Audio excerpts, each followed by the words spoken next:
Hi, it's Angie with News OK, and we are back in Sherrel's kitchen. This is Sherrel Jones, who is our passion for food columnist for the Oklahoman. And we're talking about gravy. Tell us what we're doing. Thank you, Angie.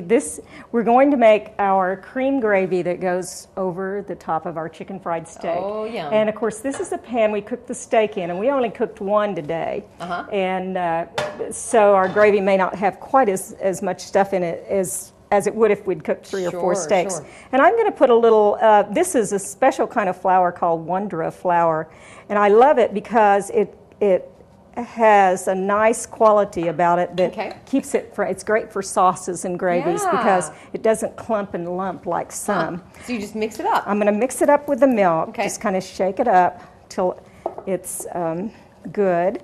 And then I put just a little over a tablespoon per cup of milk that I'm going to use. And I figure about a half cup of gravy per person, so that means the milk. And this is chicken broth that I've added a beef bouillon cube to just to sort of dissolve, and we're going to use that. But first, we've let our oil from cooking the steak cool just a little bit, and we're going to strain that out because we don't want all that grease or oil and fat in our gravy. So we're going to get most of the oil out. Now this is the less fat version of the gravy, and I'm kind of keeping this stuff in the pan. I can pour a little bit more in, and then we'll be able to there in the strainer. We'll be able to put it right back in. See, this is called fond. And it's all the little drippings that have hardened as the steak was fried, and little debris that's come out.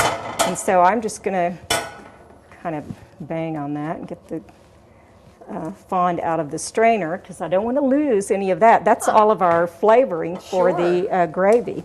We'll turn our fire back on. And then we'll add the chicken broth first. Now the bouillon cube makes it's kind of naturally salty, so I don't really have to add salt to it. That's nice. Or if you want to leave it out, if you're on a salt restricted plan with your doctor, you'll want to leave that out. So we're just going to stir that up, let the bouillon cube kind of begin to dissolve. And of course it's been sitting in that broth, so it's softened already.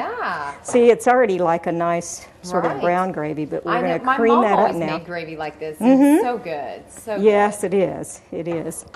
I think it's just part of our lives, maybe gravy is. So, and it's very important when you're using flour in gravy that you bring the gravy to a nice rolling boil. And this is quite liquidy right now, but as it boils, the flour cooks, and you can just keep cooking that down. And I like to add, while that's heating up, I like to put a little bit of extra pepper in it. Seasoning. And it probably will have enough salt. We'll taste it before we serve it to just be sure. And we'll just keep stirring it. We might take a break while this thickens.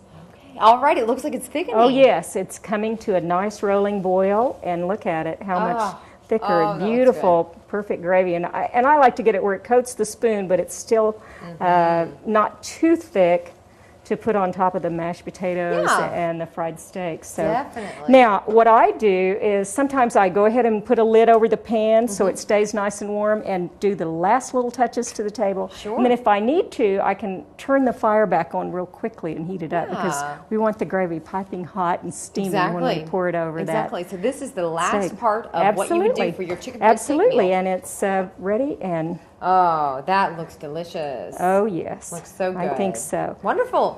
Well, for more on this recipe, just check out Sherrel Jones' column in the Oklahoman in the food section, and you can find her Passion for Food column with the recipe. Thanks so much. Thank you, Angie.